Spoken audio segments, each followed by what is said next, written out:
बिस्मिल्लाहिर्रहमानिर्रहीम। आज का हमारा जो लेक्चर है ये आम पब्लिक के लिए हम रिकॉर्ड कर रहे हैं और आज हम डिस्कस करेंगे कि दिल की बीमारियां क्या होती हैं, दिल की बीमारी क्या है और हार्ट अटैक क्या है। इन दो चीज़ों को आज हम डिस्कस करते हैं। तो तमाम लोग जो हैं ये इस सारे को ध्यान से सुने। ये एक तो जो हार्ट के मरीज़ हैं उनके लिए बड़ी इम्पॉर्टेंट लेक्चर होगा और जो लोग दिल के मरीज नहीं हैं उनके लिए भी ये बहुत कारआमद जो गुफ्तगू होगी। ये यकीनन आप लोग ध्यान से सुनेंगे तो आपको पता चल जाएगा कि किस तरह से ये जो दिल के मरीज हैं उनके लिए किस तरह से ये फायदेमंद साबित होगी बात गुफ्तगू, और जो दिल के मरीज नहीं है उनके लिए भी ये किस तरह से फायदेमंद साबित होगी। पहले तो ये है कि अल्लाह ताला ने, कुदरत ने इंसान को ये जिस्म और सेहत ये अल्लाह ताला का गिफ्ट है, एक अनमोल तोहफा है। इसकी कदर करनी चाहिए और अल्लाह ताला का शुक्र करना चाहिए इस पे, और इसकी हिफाजत करनी है। जिस्म और सेहत की हमें हिफाजत करनी चाहिए। ये अब हमारी ड्यूटी है कि अल्लाह ने हमें ये चीज़ें दी हैं तो इनकी अब हम हिफाजत करें। तो हिफाजत हम किस तरह से कर सकते हैं, हमारा और आपका ये तल्लक रहेगा। तो हम आपको गाइडलाइन देंगे, आप उसके मुताबिक अपने अमल करेंगे तो इंशाअल्लाह अल अजीज इसमें इसकी हिफाजत करेंगे। जो इंसानी जिस्म में एक खुद कार निज़ाम है, जब कभी कोई प्रॉब्लम आती है थोड़ी बहुत तो वो खुद का निज़ाम जो है उस प्रॉब्लम को खुद ब खुद से ठीक कर देता है। जो खुद का सिस्टम है उसको हमें प्रमोट करना चाहिए, उसको हमें खराब नहीं करना चाहिए। तो चलें देखते हैं कि हम किस तरह से आज जो है ना वो दिल की प्रॉब्लम को हम डिस्कस करते हैं। मुआशरे में बहुत ज्यादा लोग हैं जो दिल के मरीज हैं। इस वक्त ये रेशियो बहुत ज्यादा बढ़ती चली जा रही है। और पहले तो हम सुनते थे कि जो बुजुर्ग है कोई बंदा, उसको हार्ट अटैक हुआ या उसको हार्ट की प्रॉब्लम हो गई। अब तो नौजवानों को भी हार्ट अटैक आम हो रहे हैं। तो लिहाजा ये दिल की बीमारी क्या है इसके मुतल्लिक आपको मालूमात होनी चाहिए, सब लोगों को मालूमात होनी चाहिए। और जिनको ये प्रॉब्लम हो गई है उनके लिए तो ये बड़ी आज की गुफ्तगू बड़ी कारआमद होगी। मैं उनको बताऊंगा कि किस तरह से ये जो प्रॉब्लम उनको हो गई है उसको रोका जा सकता है ताकि ये बीमारी आगे ना बढ़े। और अगर आप लोग मेरे साथ रहेंगे और मेरी गुफ्तगू को नोट करके अपना लाइफस्टाइल चेंज करेंगे तो जो बीमारी आ चुकी है उस बीमारी को हम रिवर्स कर सकते हैं, सेहत में भी तब्दील कर सकते हैं। तो ये आप लोग जितना ध्यान से सुनेंगे और इसको सुनकर जिस तरह से आप इस पर अमल करेंगे, जितना आप अमल करेंगे उतना जल्दी से आप वापस आ सकते हैं। और मेरे पास ऐसी एग्जांपल्स मौजूद हैं। मेरे पास जो पेशेंट आते हैं मैं यकीनन उनकी काउंसलिंग करता हूं, उनको समझाता हूं कि जो मरीज हो गया उसके जहन में तो अब यही है कि अब सारी जिंदगी तमाम उम्र दवाइयां खानी है तो जिंदा रहना है। मैं कहता हूं कि ऐसे नहीं है। हां, मैं आप लोगों से भी कहता हूं कि ऐसे नहीं है कि आप सिर्फ दवाइयों पे जिंदा रहें ना, लेकिन दवाई जो मरीज जो दवाइयां खा रहे हैं वो अपनी दवाई खुद से नहीं छोड़ेंगे, अपने डॉक्टर के साथ मशवरा करेंगे, डॉक्टर के मशवरे के साथ छोड़ेंगे। तो डॉक्टर कैसे आपको दवाई छुड़वा सकता है? तब छुड़वाएगा जब वो डॉक्टर देखेगा कि आपकी सेहत इंप्रूव कर रही है, आप तंदुरुस्ती की तरफ जा रहे हैं। तो डॉक्टर यकीन, डॉक्टर को कौन सा शौक है कि आपको दवाइयां खिलाता रहे, वो डॉक्टर आपकी दवाइयां फिर बंद करने पर मजबूर हो जाएगा। लेकिन जरूरी है कि आप सेहत की तरफ अपने कदम उठाएं और सेहत को बेहतर करने के लिए अपना जो है ना वो काम लाजमी करें, अपने हिस्से का अमल करें।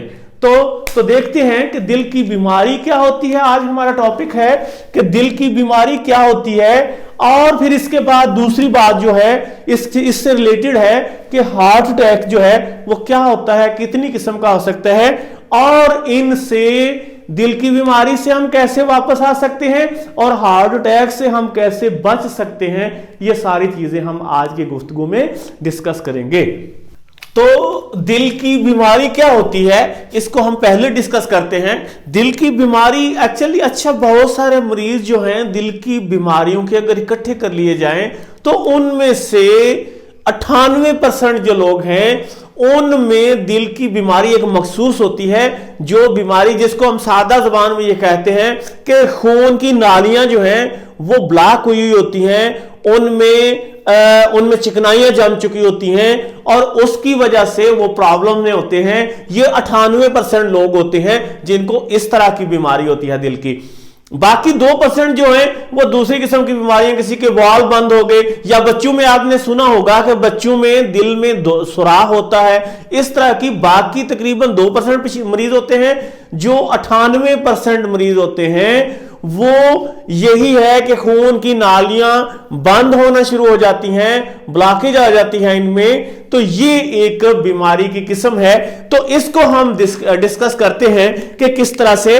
पहले मैं थोड़ा सा आपको ये ब्रीफ करूं कि ये हमने दिल को जो है वो ड्रॉ किया है, एक सादा सी पिक्चर बनाई है। अब दिल जो है वो करता क्या है, दिल ये इंसानी चेस्ट में, ये छाती के अंदर एक दिल जो है एक इंसानी मुट्ठी से थोड़ा सा बड़ा, इंसानी मुट्ठी से थोड़ा सा बड़ा होता है ये दिल, और ये यहां पर होता है इस जगह पे, यानी दरमियान से थोड़ा सा बाईं साइड में, थोड़ा सा बाईं साइड पे यहां पे होता है। और दिल काम क्या करता है, दिल का काम ये होता है कि ये हर वक्त धड़कता रहता है, धड़कता है और पंप करता है किसको, खून को पंप करके तो पूरे जिस्म में पहुंचाता है। पूरे जिस्म में खून जब सर्कुलेट करता है तो खून में जो ईंधन होता है, जो पूरी बॉडी में एनर्जी देता है, पावर देता है और ऑक्सीजन जाती है। तो इससे हम काम करते हैं, चलते फिरते हैं, जिंदगी के आसार होते हैं। तो इस तरह से दिल जो है वो खून को पंप करता है पूरे जिस्म में। अब दिल को काम करने के लिए भी तो एनर्जी की, ताकत की जरूरत होती है, तो तभी तो काम करेगा ना। तो जब दिल को एनर्जी की जरूरत होती है तो अल्लाह ताला ने ये सिस्टम रखा हुआ है कि खून की सप्लाई दिल को भी होती है। तो वो खून की सप्लाई दिल को किस तरह से होती है, वो ये एक दिल की हमने तस्वीर ड्रा की है। तो इसमें ये जो नाली खून की निकल रही है, इसमें से बहुत सी और नालियां निकलती हैं, तो पूरे जिस्म को खून सप्लाई करती हैं। तो इसके साथ साथ ये 3 नालियां इसमें से निकलती हैं जो दिल को खून पहुंचाती हैं। पहली, इनको हम कहते हैं कोरोनरी आर्टरीज।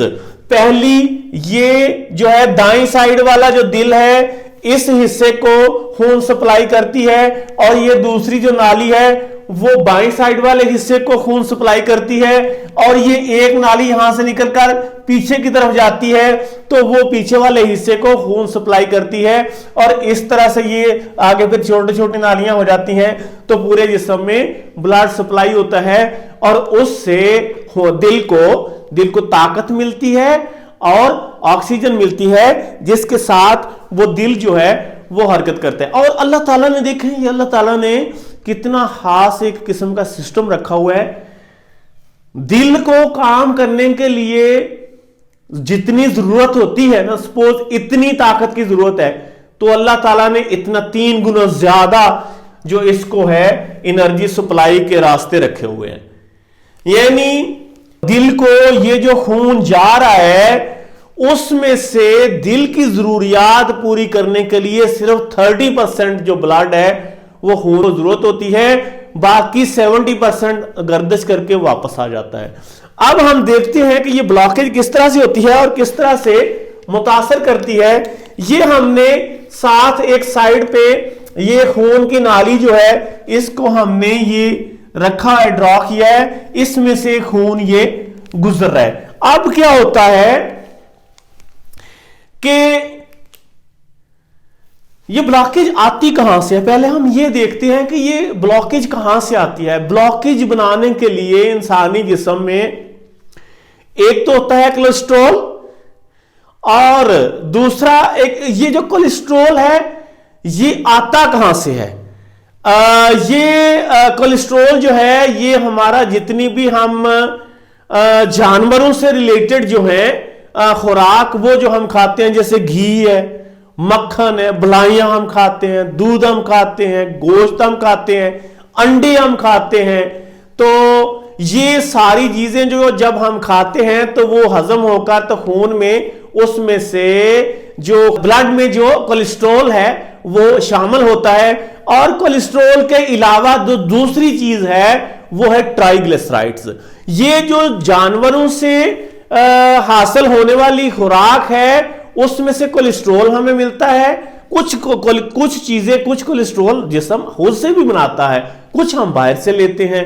और दूसरी चीज जो है ट्राइग्लिसराइड्स जो निबातात में से, अनाज में से, जो बीजों में से तेल निकालते हैं, यानी जितने भी तेल हम मार्केट से लेके आते हैं वो हम इस्तेमाल करते हैं, वो हमारे जिस्म में जाते हैं और वो खून में शामिल होकर ट्राइग्लिसराइड की शक्ल में वो खून में शामिल होता है। अच्छा, ये देखें वहां पे डिब्बे के ऊपर बाज जो ऑयल के होते हैं ना हमारे पास पैकेट, उनके कोलेस्ट्रॉल फ्री ऊपर लिखा, कोलेस्ट्रॉल फ्री, कोलेस्ट्रॉल भाई उसमें मेरे भाई ट्राइग्लिसराइड जो हैं वो भी वही काम करते हैं, वही ब्लॉकेज पैदा करती हैं। ये दो चीजें जो हैं ये मेजर ब्लॉकेज का सबब बनती हैं। तो अगर हम इन दो चीजों को कंट्रोल करेंगे तो इससे हम बच सकते हैं। तो ये हमने एक जो खून की नाली है वो ड्रा किया, इसमें से ये ब्लड जा रहा है पूरे जिस्म में। अब ये जो ब्लड पूरे जिस्म में जा रहा है तो उसमें से कुछ जो ये कोलेस्ट्रॉल और ट्राइग्लिसराइड्स हैं वो यहां पर जमना शुरू हो जाते हैं। अच्छा, ये जमते किस तरह से हैं, किस वक्त जमते हैं? ये जो हम दूध, मक्खन, घी, भलाइयां खाते हैं और ऑयल खाते हैं, ये जब इंसान अभी बच्चा होता है, जब उसकी ग्रोथ हो रही होती है, बढ़ोतरी हो रही होती है, वो बड़ा हो रहा होता है, तब तक तो उसको इन चीजों की बड़ी जरूरत होती है। ये चीजें वो खाता है तो उसकी बढ़ोतरी होती है, उसकी ग्रोथ होती है। और ग्रोथ ये एक उम्र तक होती है, ये सबको पता है। किस उम्र तक भला ये ग्रोथ होती है? यही ना, ये 18, 20 साल, 22 साल, 24 साल तक इंसान बढ़ता रहता है, उसके बाद बढ़ोतरी खत्म हो जाती है। तो इस उम्र तक तो इन चीजों की इंसान को बड़ी ज्यादा जरूरत होती है, ये बच्चों को लेनी चाहिए। तो जब इस उम्र में पहुंच जाते हैं तो फिर बड़ा तो होना नहीं है, तो फिर जब ये चीजें लेते हैं तो वो क्या करती हैं, वो या तो मोटापा पैदा कर देती हैं, तो या खून की नालियों के अंदर जाके जमना शुरू हो जाती हैं। और जब ये 20-22 साल की उम्र तक बंदा जो है वो खाता रहता है, उसकी बढ़ोतरी होती रहती है, उसके बाद जब उसको खाता है, कंज्यूम नहीं करता, खर्च नहीं करता, उससे काम नहीं करता, तो वो स्टोर होना शुरू हो जाती है। जो बाहर स्टोर होती है उससे मोटापा अंदर स्टोर हुई तो वो ब्लॉकेज पैदा करेगी। और ये जो ब्लॉकेज है, अच्छा ये मैं थोड़ा सा, ये ब्लॉकेज सपोज फर्ज करें हमने ये यहां से एक नाली का टुकड़ा उठा के ये रखा है, इसमें से खून गुजर रहा है, तो ये यहां पर जो है वो कोलेस्ट्रॉल और ट्राइग्लिसराइड जमना शुरू हो गए हैं। ये फर्ज कर लें हमने ये किया तो ये 5-7% जो है इसने रास्ते को ब्लॉक कर दिया है, लेकिन मरीज को तो पता ही नहीं है, उसको कोई सिम्टम नहीं आएंगी, उसको कोई पता नहीं चलेगा। तो ये अपना खाना पीना उसने उसी तरह से रखा, जंक फूड खाई और वो ये सारी चीजें लेता रहा, तो ये ब्लॉकेज आहिस्ता आहिस्ता से बढ़ती रही। ये तकरीबन ये 50% तक पहुंच गई और अभी तक भी आधा रास्ता बंद हो गया, आधा रास्ता खुला। लेकिन दिल को कितने खून की जरूरत है? सिर्फ तीसरे हिस्से की, 30% की। अब 30% से तो ज्यादा गुजर के जा रहा है ना, अभी तो दिल को प्रॉब्लम ही कोई नहीं है, बंदा भागे दौड़े काम करे उसको कोई लेकिन